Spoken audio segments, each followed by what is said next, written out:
Hey everyone, listen, we've had some big news come up today in the digital parenting space. So I just wanted to take a minute here from the desk and just talk to you about what I see in this law and what I think it means for us in the future. I've had a few of you reach out, so I just wanted to take a minute and just talk about it. Now, you might be totally clueless as to what this is, so let me kind of set the stage, and then we're going to dive in and quickly look at an article that's covering this law. So in Florida, they have passed a new law called HB3. It has been signed today, and this is the most restrictive law we've seen yet on social media use, especially for young teens and preteens. So we're in the middle of this social backlash in a lot of ways against social media because we have so much data coming out showing us that part of the mental health challenge that we're seeing for this upcoming generation is tied to social media use, especially excessive social media use. And so that's kind of what this law was designed to address, but we've seen Florida take a step further than what we've seen from other states like Utah. So let's just take a quick minute. Let's go take a look at this article.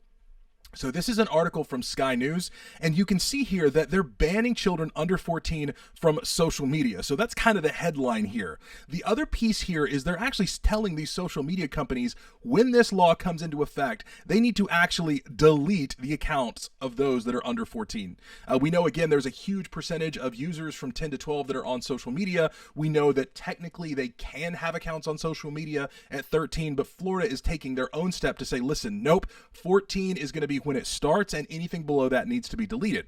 The next thing here, they're also saying that children aged 14 and 15 will need to have parental consent before signing up for platforms like Instagram and Snapchat because of how addictive they are.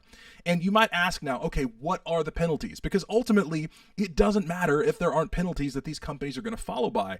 And in this case, they're saying that these companies can be sued on behalf of children with the minor awarded up to either $10,000 all the way up to $50,000, depending on each violation of the law. So this is something that we're going to see that if it did go into effect in January as it's planned, these companies are going to have to dramatically change the way they work. Now, do I think that's going to happen? Well, that's another good point. Let's talk about that for just a minute.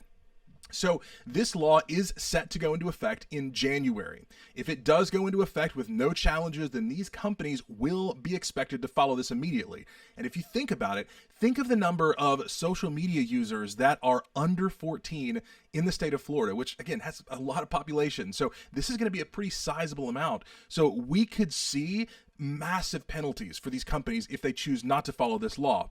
But to be honest, and this even goes into this in the article, I think the social media companies are going to sue against this law almost immediately. Maybe they're even preparing those lawsuits as I'm giving you this update right now. So here, I think we're going to see another challenge, and this could even end up going all the way up to the Supreme Court, like we've seen with some other social media related news recently. Okay, so what does this mean? There's a couple things I want to point out here. One, as I mentioned earlier, I think this is just another sign that we're in the early stages of this backlash against social media because of all of the data that we have coming out. Another thing here is social media is going to have to accept that there will have to be greater parental controls overall. When we saw parental controls early on with social media, there really was a desire to keep parents from having control once your kid got to be 13. And this law is saying, listen, for 14 and 15-year-olds, you're going to need to have parental consent if you want to get on an addictive platform like Instagram or Snapchat. And I think, again, to be honest, that should be the case. We know that social media is more damaging the younger you start, and the more time you spend on it, it becomes even more damaging for you in terms of mental health. And so with that being said, I think this is a step in the right direction, but I think we have a lot of court battles to go before we figure out what the resolution of this is going to be. So I don't necessarily think we're going to see things come into effect in January if we can find a judge somewhere who puts a stay on this. So we will have to hold on and see what happens. Now, I'm curious what your perspectives are. What do you think about this new law? Also, I'm curious what you think about where we're going to end up and what would be the right law to put in place, whether that be nationwide or per state. What do you think are the restrictions that need to be there? Again, knowing that there's so many challenges that come with mental health and using social media to excess, not to mention all of the other dangers that could come alongside social media, which again, we've covered in other videos. So again, I'm just curious to get your perspective.